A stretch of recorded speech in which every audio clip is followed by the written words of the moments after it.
ও Lord Curzon এই দরজাটা বন্ধ করে দিয়েছিল। দেখেন না পিছন দিকে ঘুরো, এটা হচ্ছে ঘোড়ার দরজা। আচ্ছা তার দক্ষিণ দরজা ঘোড়া কেন দিয়েছে আমি লাস্ট দরজা থেকে বলে দেবো। তা মনুষ্য জীবন সঙ্গে মধ্যে তার আচ্ছা আচ্ছা কাজ করবে তার হিসাব থাকে না। আচ্ছা। এটা এরকম জিনিস। আর দেখানো এটা হলো 6 নম্বর চাকা। এই চাকাটার নাম হলো অষ্টলক্ষ্মী। ও তার জন্য এই 10 টাকার পিছনে থাকে এই চাকাটা। এই জায়গাটা হচ্ছে পুরুষের গান, যেরকম জীবন চক্রটা ছিল নারীর জন্য, এটা হচ্ছে পুরুষের গান। কিছু হিসাব থাকে না, পুরুষের কিছু হিসাব থাকে না। কোন টাইমে কী কী কাজ করবে কিছু। নারী হলো লক্ষ্মী, তার জন্য ওনার জন্য রুটিনটা থাকে। দিনের সকাল নিয়ে সন্ধ্যা, সন্ধ্যা নিয়ে সকাল দিকে এটা রুটিন দিয়ে কাজটা করলে কী হবে, তোমার ধন্য কিছু খেয়ে হবে না, সব থাকবে। এটা যে কি আজকাল সিস্টেম মানে না, কিন্তু এই জিনিসটা মনুষ্য জীবনের সঙ্গে তৈরি করছে মনুষ্যগুলো জীবনচক্র। জীবনচক্র। জীবনচক্র মানে কি? আচ্ছা আপনাকে প্রথমে দিয়ে দিয়েছে আপনার মনের মধ্যে গর্ভঙ্কাটা ফেলে দাও, হুম তারপরে নাচর মুদ্রা, ক্যালেন্ডার, সূর্যের ঘড়ি, এটা দিন চ্যারিয়েট। মানে সকাল নিয়ে সন্ধ্যা, সন্ধ্যা নিয়ে সকাল, আপনি কোন টাইম দিয়ে কী কী কাজ করলে ভালো, যেটাকে বলা যায় ব্রহ্ম মুহূর্ত।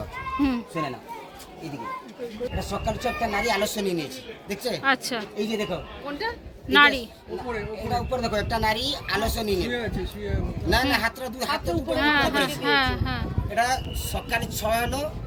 প্রথমে মেডিকেল ছিল না, সুস্থ শরীর যোগাসন। যোগা হলো মেডিসিন। আচ্ছা হ্যাঁ যোগাসন করে নেব, এটা হচ্ছে ডেলি রুটিন। তারপরে 9টা হয়ে গেল, দেখুন 2 দাসী 2 সাইড দিয়ে দাঁড়িয়েছে, কাপড়া ধরে চান করেছে। এটা চান শেষ হলো, আপনার কাজটা কি? খাবার ইন্তজাম করতে পারে নাই? দেখে নাও ঘোড়ার পিঠে বসে খাবার ইন্তজাম করেছে।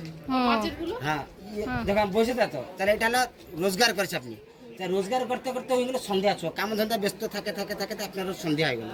সন্ধ্যা মানে দেখুন কোথায় যাবে না, বাড়ির দিকে থাকে, মেকআপ নিয়েছি, নিচে মেকআপ নিয়েছি। তাহলে 1টা 2টো 3টে 4টে, এটা হলো দিনচারি প্রহর কাজ। এটা কিছু অসুবিধা আছে? হ্যাঁ কোথায়? ওই যেটাতে ওই ঘোড়া ঘোড়া করে খাবার নিয়ে আসছে, শিকার করেছে, খাবার খাবার সংগ্রহ করেছে। এটা কিছু অসুবিধা আছে না? আগে বলতে পারবো। হ্যাঁ বলো, বলুন। সকালে নিয়ে সন্ধ্যা দিকে দাদা কোথায় যাচ্ছে, আপনি কোথায় আছে, আর বৌদির সঙ্গে দেখা হয়নি, এটা পেয়ার হয়ে গেল। দেখেন তারপরে দেখুন খানা পিনা করেছে, ডাইনিং টেবিল। এই লাস্ট 2 প্রহর যে জিনিসটা দিয়েছে, এটা হলো ব্রহ্ম মুহূর্ত। যে বাচ্চাটা জন্ম নিয়ে এটা হলো বিদ্বান ব্যক্তি বলা যায়, তার জন্য লাস্ট 2 প্রহর বলেছে এই দুটো মানে এমনি করলে আপনার যে বাচ্চাটা থাকে এটা বিদ্বান ব্যক্তি, ভালো সমাজ, ওটা ভালো ব্যক্তিটা জন্ম নেবে। এইভাবে আপনারা জীবনটা না, এইটা হলো জীবন চক্র। আমি এইখানে দাঁড়িয়েছি, আমার ভিডিও উঠছে না, আমি ওই জন্য এরকম ভাবে ফ্রন্ট ক্যামেরা করে শিখতে হবে না সব রকম। সবাই তো ফ্রন্ট ক্যামেরা করেই বকতে বকতে যায়, তো সেটা শিখতে হবে। তোর ওই স্ট্যান্ড কিনতে হবে, কিনে এরম ভাবে দিয়ে শিখতে হবে। এরম ভাবে রাখা যায়, দূরে দেখবি ক্যামেরাটা রাখে রেখে বাবু কোথায়। এ হলো এই পেছনে হলো অর্ক বটবৃক্ষ, আর সামনে আমি আর মলি এই বসে আছি। আর একটা নাম হলো অর্কক্ষেত্র। অর্কক্ষেত্র এই জায়গাটার নাম হলো অর্কক্ষেত্র। অর্ক কেন? কোন প্লাস কোন পূর্ব আর দক্ষিণ। গাছটার নাম কি বললেন আরেকবার বলুন? অর্ক বটবৃক্ষ। অর্ক বটবৃক্ষ। এই জায়গাটা হলো এরকম পূর্ব আর দক্ষিণ কোণে। এই জায়গা থেকে আমি এইখানে এর পেয়েছি, এই দিকে আছে মানে পূর্ব দক্ষিণ কোণে। এটা অগ্নিকোণ, অগ্নিকোণ পূর্ব আর দক্ষিণ। হ্যাঁ অগ্নিকোণ, অগ্নিকোণ দিকে আমি এখন দাঁড়িয়েছি। তার জানে কোন প্লাস আর হলো সূর্য মানে আর একটা নাম। কন্যা কোন দিকে থাকে জায়গাটার নাম হলো কোণার, তার জন্য জায়গাটার নাম হলো কোণার। এই জায়গা থেকে প্রথম সূর্যের কিরণ এই মন্দিরে, যেটা এই গছটার নাম হলো অর্ক বটবৃক্ষ। এই বৃক্ষের নিচে কৃষ্ণ ভগবান 12 বছর তপস্যা করেছিল। এই যে সূর্য মন্দিরটা ভিতরে আসে আসে, এই যে সূর্য মন্দিরটা, এই মূর্তিটাকে প্রথমে কৃষ্ণ ভগবানের ছেলে শম্ভ পিতা উनको অভিশাপ দিয়েছে, কষ্ট রোগ হয়েছে দাদা, 24টা এই কষ্ট রোগ হয়েছে। এই কষ্ট রোগ মুক্ত হবার জন্য এই চন্দ্রভাগা নদী আর মৈত্রী মন দিকে আসে 12 বছর তপস্যা করেছে। যখন 12 বছর তপস্যা শেষ হয়ে গেছে, ওই দিনও সূর্য ভগবান প্রকট হয়ে গেল। ওনার হাত দিয়েছে একটা সূর্যের মূর্তি। যে মূর্তিটা ছিল একটা পদ্ম ফুলের উপর ছিল, তার মানে জায়গাটার নাম হলো পদ্মক্ষেত্র। আর এই যে মন্দিরটা ডিজাইন সব পদ্ম মতন, দেখেন পিছন সব পদ্ম মতন, এই ডিজাইন সব পদ্ম মতন, ও হ্যাঁ, তার নাম এইরকম। এটা হলো পদ্মক্ষেত্র। জগন্নাথের মন্দির নাম হলো শঙ্খক্ষেত্র, শঙ্খ ডিজাইন মন্দির তৈরি করেছে। এটা হলো পদ্ম মতন তৈরি করেছে। আর এই মূর্তিটাকে এখনই আপনি কোথায় দেখতে পারবে? জগন্নাথ মন্দিরের ভিতরে। জগন্নাথ মন্দিরে কোথায় আছে? মাতা লক্ষ্মী মন্দির। আপনি ঘুরেছেন না? ঘুরেন? যান, কালকে যাবে। কালকে গেলে আপনি জগন্নাথ মন্দিরের বাইরে যেটা এন্ট্রি হয়ে যাবে আমরা, বহুত বড় পিলর দেখতে পারবে। এই পিলরটার নাম হলো অরুণ খম্বা। অরুণ হলো সূর্যদেবের ড্রাইভার। জগন্নাথ মন্দিরের ভিতরে একটা খম্বা আছে, এটা হলো জগন্নাথের সামনে কাছাকাছি আছে। এটা এরকম গালাটা লাগা যায়, এটা হলো গরুড় খম্বা। গরুড় হলো ভগবান বিষ্ণুর ড্রাইভার, অরুণ হলো সূর্যদেবের ড্রাইভার। তাহলে এই বড় সামনের এই পিলরটা ছিল, এই পিলর ইয়ার ভিতরে যে সূর্য মূর্তিটা ছিল, এই দুটো জিনিস শিবাজি ছত্রপতি মহারাজ নিয়ে নিয়েছে পুরী। পুরী মন্দিরের ভিতরে আছে সূর্য মন্দির। কোথায় না? মাতা লক্ষ্মী মন্দির। লক্ষ্মী মন্দিরকে দুইটা মন্দিরে ছেড়ে ডিরেকশনটা চেঞ্জ করে কোথায় যাচ্ছে বুঝতে পারেনি, এইখানে চলে যাচ্ছে। তখনকালে এইখানে একটা বন্দর ছিল, ওই বন্দরটার নাম হলো পৈনপাড়া। প্যারিপ্লাস প্রথম শতাব্দীর কথা এটা। আর এটা যে মেন মন্দির ছিল ভেঙে গেছে, ভেঙে মাত্র 90 মিনিট দাঁড়িয়েছে। এই দেখেন ওই চুম্বকটা কোথায় গেল? চুম্বকটা কে বলেছে ব্রিটিশ লোক নিয়ে নিয়েছে। আচ্ছা। আর কে বলেছে এইটার চন্দ্রভাগা নদী ছিল, চন্দ্রভাগা নদীর ভিতরে বিলুপ্ত হয়ে গেছে। ও ওই ওপরে ছিল। খবরটা কে বলতে পারেনি যে কোথায় চুম্বকটা যাচ্ছে। আচ্ছা আচ্ছা। চুম্বকের কাজ কি ছিল? মানে সমুদ্র থেকে জাহাজগুলোকে না, চুম্বকটার কাজ ছিল দুটো চুম্বকের মাঝখানে একটা ঝুলুর অবস্থা সূর্যমূর্তি ছিল। এই সূর্যমূর্তি যখন সূর্যের প্রথম কিরণ উনাপড়া পড়ে, এই সূর্যদেব উপরে উঠতে যাবে, কি সূর্যের কিরণটা যখন হিট দেবে কাকে? চুম্বকে, টেনে নিতে পারে, উপরে উঠতে পারে সূর্যের মূর্তি। আচ্ছা, সকাল দিকে যে ওই জায়গা ছিল, সন্ধ্যা দিকে ওই জায়গায় আসলাম। ও আচ্ছা, এইদিকে তো ওটা দিয়ে কি টাইম বোঝা যেত কি? না না, মানে সূর্যমূর্তি যে ছিল সেইখানে হিট পড়লে কি হতো? দুটো চুম্বক এরকম বলছি। শোনো, উপরে ছিল 53 টন চুম্বক, নিচে ছিল 10 টন চুম্বক। আচ্ছা মাঝখানে ঝুলুর অবস্থা সূর্যমূর্তি ছিল। আচ্ছা। সূর্যের কিরণ ওটা ঝুলেই থাকতো, মানে ঝুলের থাকে দুটো চুম্বক, দুটো চুম্বকের মাঝখানে ডাইরেক্ট সূর্য কিরণ যে এমনি সিস্টেমেটিক ছিল, ডাইরেক্ট সূর্য কিরণ সূর্যের মূর্তির উপরে পড়ে। আচ্ছা, সূর্য মূর্তি পড়ে মানে সূর্যদেব উপরে উঠতে যাবে, হ্যাঁ। এই মূর্তিটা ধীরে ধীরে ধীরে ধীরে উপরে উঠতে যাবে। ও পুনে একটা কি দুটো হয়ে যাবে, কারণ বেশি উপরে মানে মানে 2-3 ফুট, হ্যাঁ, 2-3 ফুট বেশি উপরে উঠতে যাবে। ওই চুম্বকের হ্যাঁ, ওইটা এমন যখন রোদের হিট হ্যাঁ যখন সূর্যটা হিট কমে আসবে, তখন এই ধীরে ধীরে ধীরে ধীরে আসে। সকাল দিকে দুই জায়গা ছিল, সন্ধ্যা দিকে এই জায়গা আসে। সেই জায়গায়। কিন্তু ওই যে জিনিসটা পর্তুগালকে প্রথম ভেঙে দিয়েছে। জিনিসটা পর্তুগালকে সর্বপ্রথম ভারতবর্ষে বাণিজ্য করে এসেছে। যে যাওয়া আসবার সময় জাহাজের যে কম্পাসটা ছিল 53 টন চুম্বক, জাহাজের কম্পাসকে ডিরেকশনটা চেঞ্জ করে দিল। এই কোথায় যাচ্ছে বুঝতে পারেনি, এইখানে চলে আসে। যখন এখানে চলে আসছে, এই দেখলে এই জিনিসটা ভালো জায়গা ছিল না আমার জানি, কেন বিজনেস করবার ভালো জায়গা নাই, কিছু ঝাড় আছে, সমুদ্র আছে, আর কিছু থাকে না। এই পুরো মেন্দুটাই ভেঙে দিয়েছে পর্তুগাল। আচ্ছা, পর্তুগাল সাম্রাজ্য কিছু ভেঙে দিল। তারপরে এই ব্রিটিশই এখানে আসেছে, এই ডেভেলপ করেছে। আচ্ছা এই সূর্যমূর্তিটাকে নিয়ে নিয়েছে, জগন্নাথ ওনারা লন্ডন মিউজিয়াম দিকে এখানে। আর এই মন্দিরটা ভেঙে মাত্র 90 ফুট দাঁড়িয়েছে। আচ্ছা। আর একটা দেখেন সূর্যের মূর্তি এইখানে। আমি এরকম আপনাকে 3টে সূর্যমী দেখবেন। এই 3টে সূর্যমী দেওয়ার মানে হলো একটা মানুষের 3টে অবস্থা: বাল্য, যুবক, বৃদ্ধ। তাহলে এই মূর্তিটা দেখুন, মনে মাথায় চটি বাঁধা রাখা আছে। হ্যাঁ, কালা কালা মধ্যে গ্রিন গ্রানাইট স্টোন, মাথায় কি আছে? ওই যে ওইখানে যে চুল বাঁধা রাখেছে। মানে বোঝা যাচ্ছে। প্রভাত সূর্য। প্রভাত সূর্য মানে হলো ব্রহ্মদেবের অবস্থা। তার জন্য ভাগবতের লেখা আছে, প্রভাতে ব্রহ্মদেবায়, মধ্যাহ্নে শঙ্কর ভগবান, সন্ধ্যা বিষ্ণুদেব নমস্কার। একটা সূর্যমুখী দেখেছে, আর দুটো দেখে ये अशोक स्तंभ, ये अमित যাচ্ছে।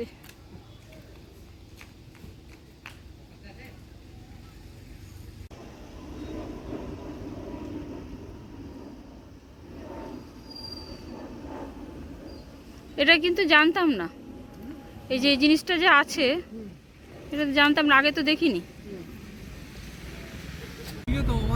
আমাদের দুটো গন্তব্যস্থল দেখা হয়ে গেল, একটা হচ্ছে চন্দ্রভাগা বিচ আর হচ্ছে কোনারক।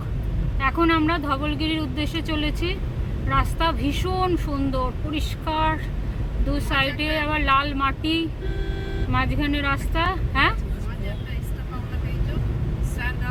হ্যাঁ, স্যান্ড আর্ট পেয়েছি, 3টে তালে হয়ে গেছে দেখা। চারপাশে জঙ্গল, অসম্ভব সুন্দর রাস্তা। এটা শিব মন্দির, ধবলগিরির পেছনে যে শিব মন্দির বলছে না, এটা সেটা।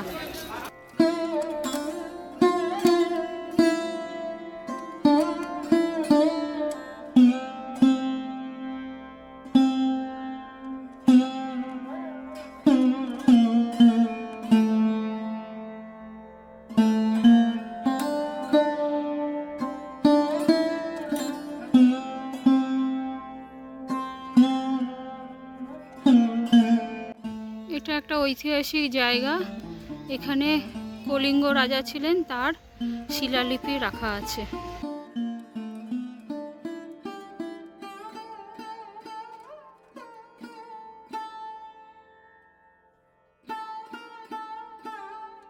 একটু ক্লোজে এসো, দেখছি। বড় করতে হবে। হ্যাঁ, করতে পারবো, বলো কি করে ব্যাখ্যাটা করি। এই হলো কলিঙ্গ রাজের শিলালিপি।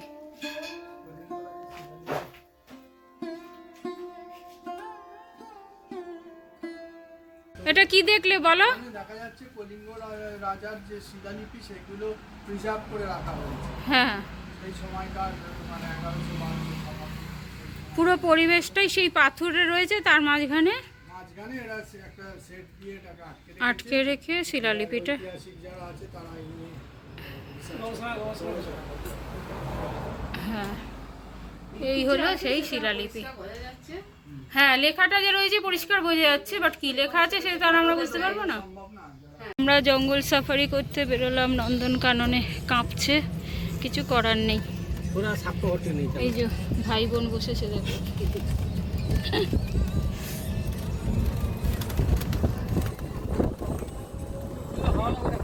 এই গেল, টুপি উড়ে গেল। ঘোরা স্টার্ট হলো নন্দনকানন। নন্দনকাননে ঘোরা শুরু হলো। এখানে প্রথমে চিড়িয়াখানায় দেখাবে জন্তু জানোয়ার, তারপরে আমরা বাসে করে চলে যাব সাফারি করতে জঙ্গলে। দিদি এক্সাইটেড? এখন জলহস্তি, সাপ, কুমির দেখে নিয়ে তারপরে আবার এখানে গাড়িতে করে চলে যাব। ওই যে জঙ্গলের মধ্যে নিয়ে যাবে। ওই দেখো দাদা আর মলি এগিয়ে গেছে। এই হলো অমিত ঘোষ। আচ্ছা, হাঁটতে হাঁটতে ফটো তুললে তো কাঁপবেই, বলে কাঁপছে কেন এত? আমেরিকান গিরগিটি, ওই মুখটা নাড়াচ্ছে, মুখটা নাড়াচ্ছে। আমেরিকান গিরগিটি বলছে,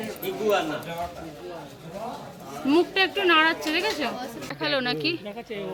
ওই যে নড়ছে নড়ছে নড়ছে, এই যে আমি ভিডিও তুলতে এলাম ওই জন্য নড়ছে, ওই ওপরে উঠছে। আরে বাস, আমার ভিডিও তোলার জন্যই হলো বোধহয়। না, আমি ভিডিও তুলছি না, ও না নড়লে তো বোঝা যেত না, নড়লো বলে তো বোঝা গেল। আর একটু ওঠ, একটু ওপরে ওঠ, আর উঠবে না। হ্যাঁ, এইখান থেকে স্টার্ট হবে সাফারি, বাস আসবে, এসে আমাদের তুলে নিয়ে যাবে। নন্দনকাননের ভেতরে বললো কি 4টে জঙ্গল আছে,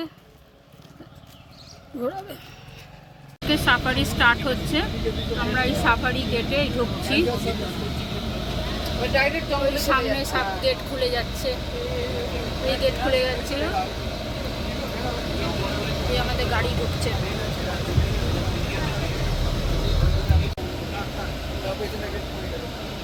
এই গেট খুলে যাচ্ছে, সাফারিতে আমাদের গাড়ি ঢুকবে এবার।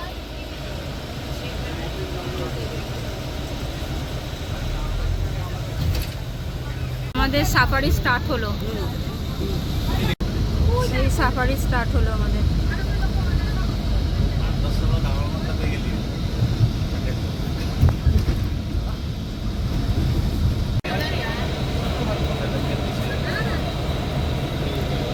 চলে গেল, ওই বেরিয়ে যাচ্ছে, আরো অনেক থাকবে।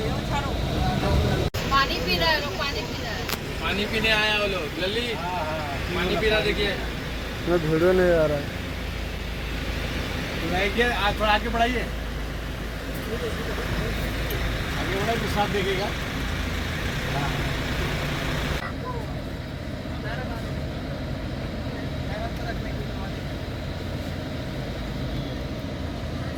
গাছে উঠতো বাবা বাবা ভাঙছে কেন গাছ? ও জিমনাস্টিক দেখাচ্ছে দেখ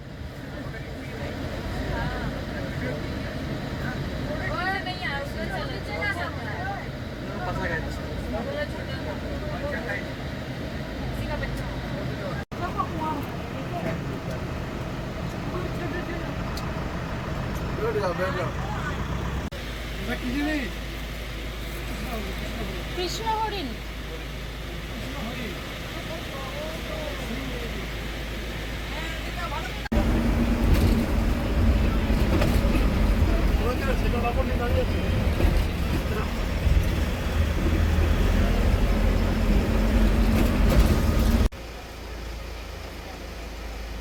স্টিল ছবি ওঠে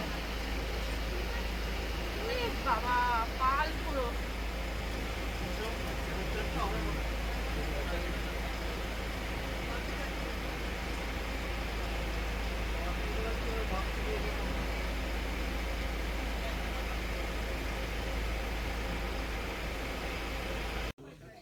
ও মাংস খাচ্ছে। কি দেয় পাটা মাংস ছাগল ফাগল দেয় না কি? মুরগি দেয় হয়তো। না মুরগি খায় না, মুরগি মাংস খাবে না। তাহলে কি খায়? দেবো 3টা মহিষ পাঠায়। মহিষ। রে সাবাস। অনেক বাঘ আছে 3টে নাকি তার জন্য যে কত কিলো করে খায় 12 কিলো। পুরো খাচ্ছে বলে। হ্যাঁ দেখলে? হ্যাঁ। চলো এবার কালো বাঘ দেখি। দাও কালো। ওনার বউ হচ্ছে হলুদ, নাম স্নেহা, বাচ্চাটা কালো, 3 বছর, নাম বাসু। বাবা বাচ্চাটা কালো হয়েছে। দেখলে তো? এবার কালো বাঘটা দিয়ে ঘুরতে দেখো, জলের ভিতরে ঢুকে যাবে। এই উঠে গেল, উঠে উল্টো আর উঠলো। মাংস আনতে গেল। ও মাংস আনতে গেল। হ্যাঁ হ্যাঁ হ্যাঁ। মাংস আছে। সাদা বাঘটা এখন পরিষ্কার দেখুন। এটা ছেলেটা দেখুন আর বাচ্চা। ও এটা ছেলে একটু আগে যান, ভিডিও করে ভালো লাগে। বাবা এর কালারটা এই আসছে। জি জি জি জি। কালার কালো মতো পুরো হলদে না। না মা হলুদ পা, বাবা সাদা, বাচ্চা কালো। আবার দিয়ে গেছে নিচে আসছে। ইন্দু কোন না তুমি হজম করে কাড়ো। লুচি খাইবো? লুচি খাইতে তোমরা খেলা খাও না? এ বাবু ও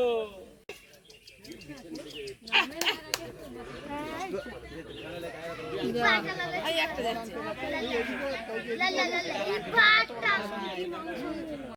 তো আজকের মতো শেষ হয়ে গেল ওদের ঘোরা সাফারিতে। ওরা বাঘ, সিংহ, ভাল্লুক কী না দেখেছে, আর এখন লাস্টে বেরিয়ে এসে বাঁদরও দেখতে পাচ্ছে।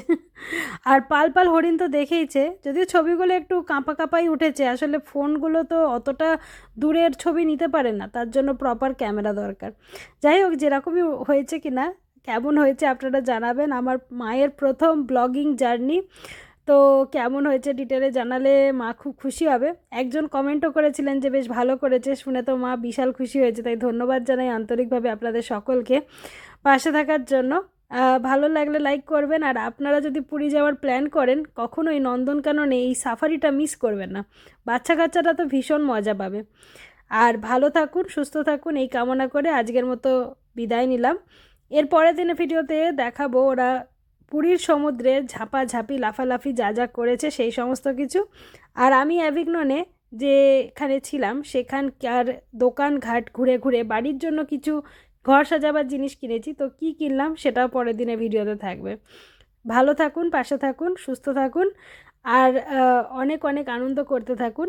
আজকের মতো বিদায় নিলাম। এই গরমে অনেক অনেক জল খান, সেটা সবথেকে আগে দরকার।